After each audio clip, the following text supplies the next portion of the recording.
Bob McCarroll. I'm a board member of the Springfield Preservation Trust, the clerk of the trust, and I'm the coordinator of today's tour. Today we're doing a home tour in the historic Atwater Park area of Springfield. The trust has been doing house tours for more than 30 years.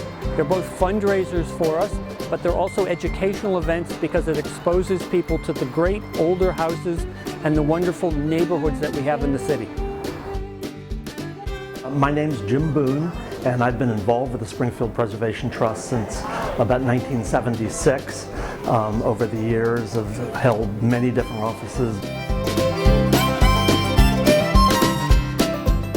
We're in this wonderful 1899 house that was designed by the famous architect Napoleon Russell.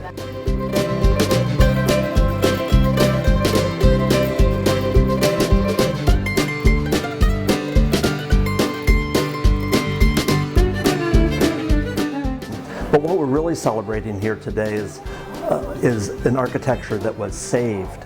About a year and a half ago, this house was vacant, seriously deteriorated, had been taken for taxes. It had been a rooming house. It's a kind of property that an awful lot of people probably would have thought it would be just as well off being destroyed, because who would care about something like this? But as the hundreds of people that have come through today can attest to, they're just amazed at the beauty of this house and the fact that it's been saved. Because a place is a little deteriorated or has a few problems or at the very moment is not wanted, there's no reason to tear down a house. Everything is salvageable, and to save the kind of extraordinary architecture that says so much about Springfield back in the 1890s and Springfield today. It's a great asset to the city, and we're very proud at the Springfield Preservation Trust to be able to show this kind of property off to the public and let them know what a great place Springfield is and what beautiful houses we have. Hi, I'm Will Stebbins, and I'm a member of the Springfield Preservation Trust. We're here today in sunny Springfield, Massachusetts at the Trust's annual tour of historic homes. This tour is in the Atwater Park neighborhood. The Atwater family sold their estate, Rock Rimmon, at the turn of the 20th century, and the estate was divided into building lots. Most of the houses in this neighborhood are built by distinguished architects, and we're going to go take a look at some of these houses. So if you'll follow me, we'll check them out.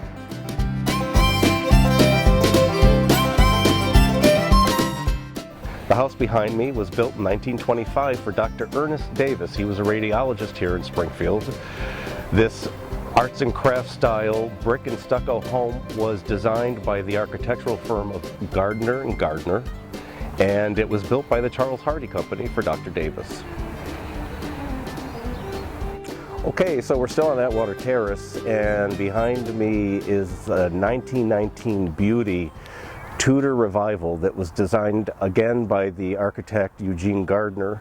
It was built for a businessman, Alonzo Bausman, who owned the Alden Manufacturing Company here in Springfield.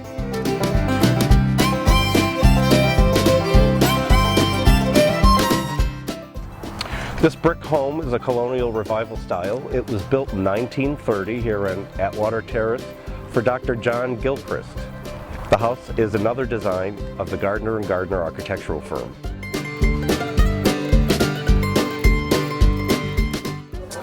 We're in the dining room of 54 Atwater Terrace. Typical of a 1930s house, Colonial revival of Eugene Gardner. There are many of them here in Springfield, are that the ceilings are starting to get much lower than their turn of the century counterparts. Also, the rounded archways are typical of a 1930 house that Gardner was building.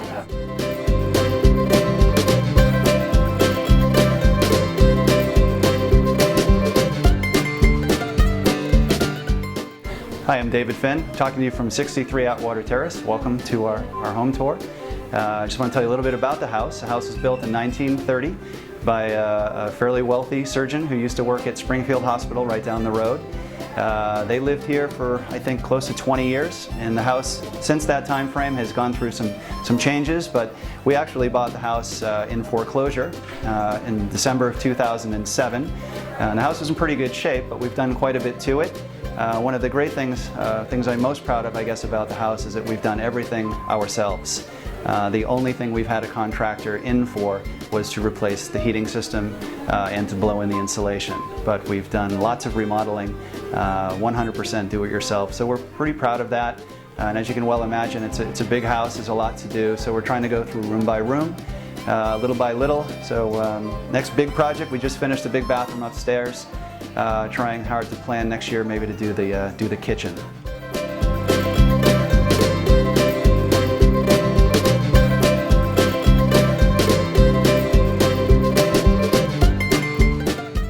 The house behind me was built in approximately 1865. It was built for a farmer by the name of Daniel Hitchcock. This area of Springfield in the 1860s was predominantly farmland and summer homes for the residents of Springfield. The house is currently being used as a bed and breakfast.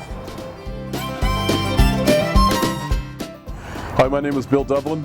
I'm an architect in Springfield, and I'm working on the Springfield Preservation Trust's 77 Maple Street project, which is a labor of love. It is an 1832 structure, originally a school, female seminary, which is not religious, private school, and it was converted to a residence shortly thereafter, around 1843. The first owner took off the third floor, and it was in residential uses with a doctor's office added in the early 20th century until well into the 20th century. Then it became offices, other commercial spaces, into the 1990s. Then it was empty for a while, and then the trust bought it. A lot of terrible things had happened to it structurally. We have remediated some of the worst situations. We are working on sort of the next tier of structural repairs, and the ultimate planned use is 4 residential condos, which will be in a few years because of the progress of fundraising.